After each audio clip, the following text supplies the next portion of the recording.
Et partons sans attendre dans le sud de la France, balayé ce week-end par une tempête avec des alertes au vent violent de la Haute-Garonne aux Bouches-du-Rhône, mais aussi de la pluie. Enfin, dans les Pyrénées-Orientales, département, vous le savez, en situation de sécheresse depuis 2 ans.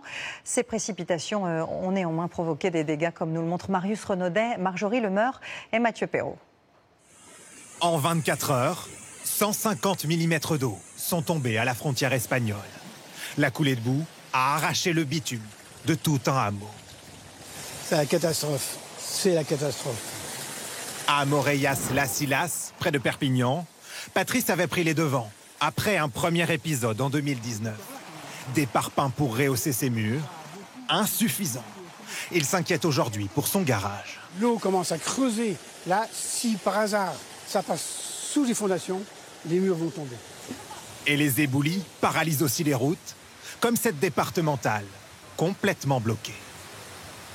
La roche est très friable ici. Il n'y a rien qui tient. De ce côté-là, c'est assez compliqué.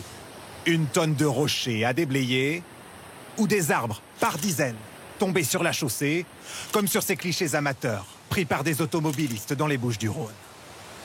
À Marseille ce matin, les rafales ont même fait chuter la vitre d'un hangar en travaux.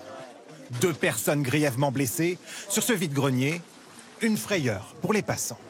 Moi, les vitres, c'est tombé direct, ça les coupait la tête. Ah ouais, c'est tombé de là-haut.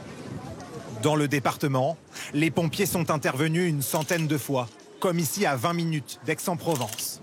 Le vent a fait plier cette ligne à moyenne tension, 1000 mètres carrés de végétation brûlée.